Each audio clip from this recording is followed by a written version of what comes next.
আপনারা দেখছেন বেঙ্গল জি নিউজ, খবরের জন্য সবার আগে। আপনার এলাকার সব খবরগুলি সবার আগে পাওয়ার জন্য আমাদের চ্যানেল সাবস্ক্রাইব করুন এবং সাবস্ক্রাইব বাটনের পাশে থাকা বেল আইকনটি এক্ষুনি প্রেস করুন। আমাদের চ্যানেল আপনারা ইউটিউবের সঙ্গে সঙ্গে ডেলি হ্যান্ডেও পাবেন। ডেলি হ্যান্ডে গিয়ে আমাদের চ্যানেলটিকে এক্ষুনি ফলো করে দিন।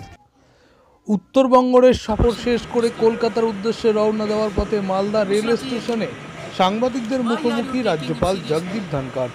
সেখানেই তিনি বলেন, দার্জিলিংয়ের উন্নয়নে আরও যত্নবান হওয়া উচিত, এখানকার সম্ভাবনা প্রচুর। তিনি বলেন, ওখানে সম্ভাবনা যেমন আছে তেমন রয়েছে সমস্যা। এছাড়া বিভিন্ন বিষয়ে তিনি মন্তব্য করেন সাংবাদিকদের সামনে। এরপর তিনি মঙ্গলবার দুপুরে কাঞ্চনজঙ্ঘা এক্সপ্রেসে চেপে কলকাতার উদ্দেশ্যে রওনা দেন। গত কয়েক সপ্তাহ আগে কলকাতা থেকে দার্জিলিংয়ের উদ্দেশ্যে রওনা দিয়েছিলেন তিনি। সেখানেই রাজভবনে কয়েক সপ্তাহ কাটানোর পর মঙ্গলবার তিনি কলকাতার উদ্দেশ্যে রওনা দেন। এদিন দুপুরে মালদা রেল স্টেশনে তার ট্রেন এসে দাঁড়ালে তিনি সাংবাদিকদের মুখোমুখি হন।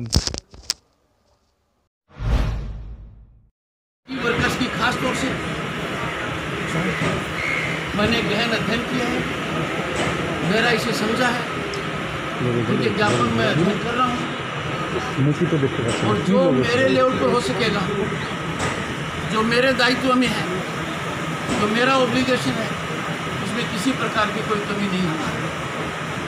कुछ समस्याएं जो मुझे बताई गई वो भयावह है। राजनीतिक गतिविधि की पुलिसिंग की जा रही है, प्रजातांत्रिक व्यवस्था में ये उचित नहीं है। पुलिस एक तरफा रवैया अडॉप्ट कर रही है, रूलिंग पार्टी से सहानुभूति रखने वाले दलों को ही सभा करने की इजाजत दी जाती है।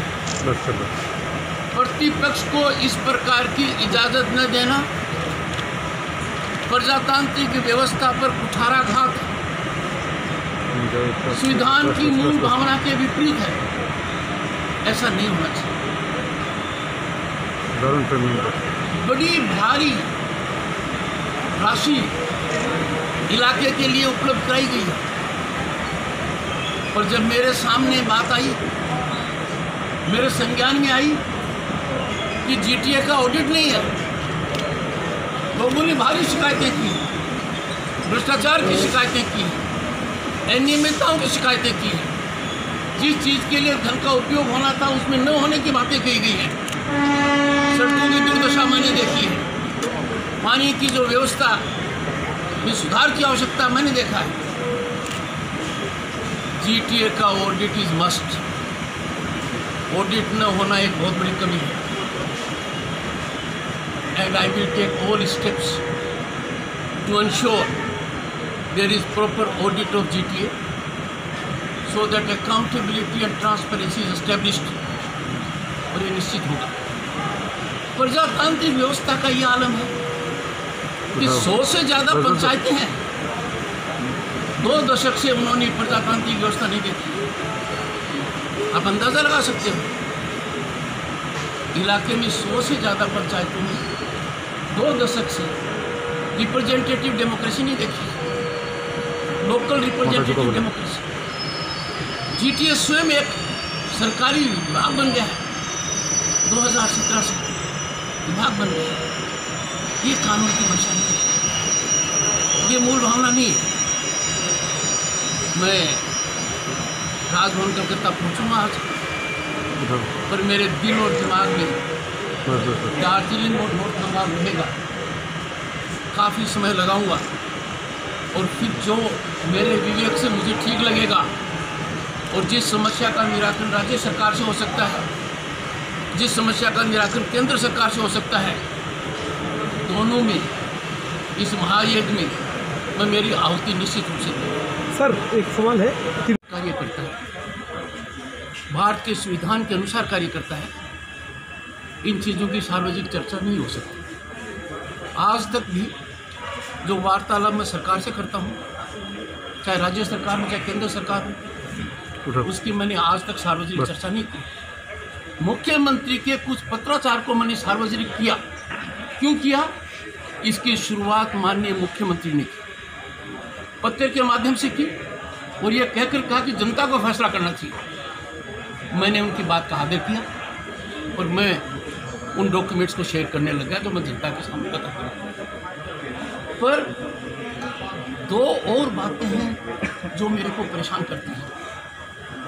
एक, सत्ता के गलियारे में वही आदमी प्रभावी हो सकता है जिसके पीछे संविधान की ताकत है, जिसके पीछे कानून की ताकत है।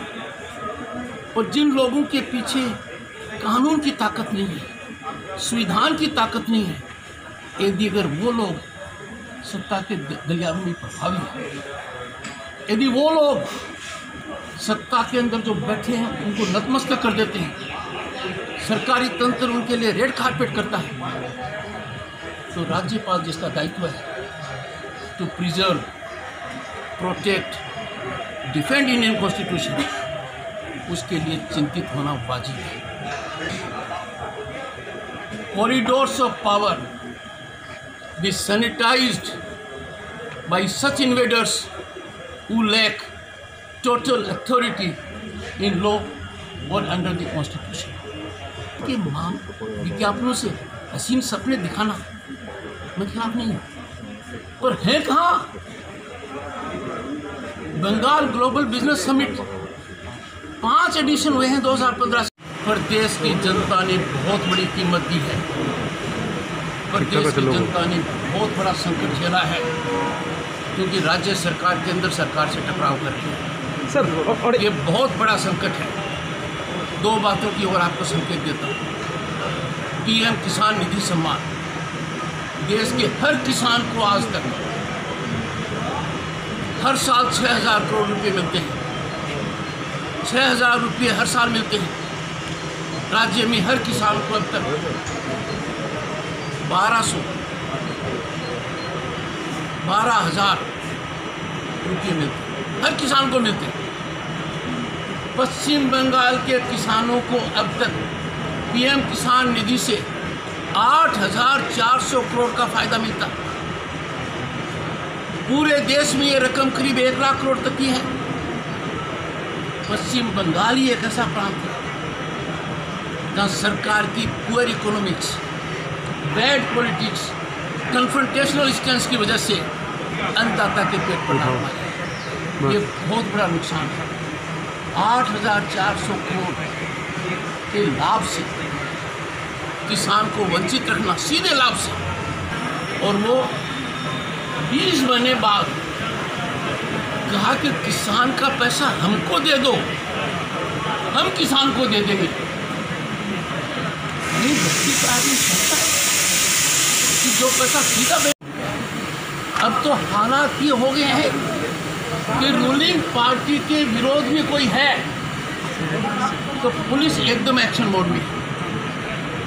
मैंने सरकारी अधिकारियों को बहुत अनुरोध किया, आपके माध्यम से भी गुजारिश करता हूँ, उनका काम है भारत की डेमोक्रेसी के सिपाही बनना।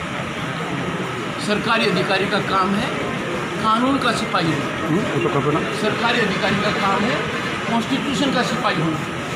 सरकारी अधिकारी का ये काम नहीं है कि वो राजनीतिक दल का सिपाही हो। ऐसा प्रश्न क्यों पूछते हैं? पूछना चाहिए कि why are you taking him seriously?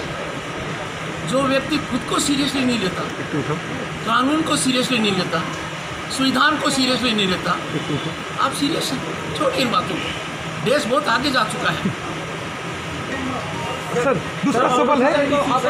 Malda থেকে সুমিত ঘোষের রিপোর্ট, বেঙ্গল জি নিউজ। আপনারা দেখছেন বেঙ্গল জি নিউজ, খবরের জন্য সবার আগে।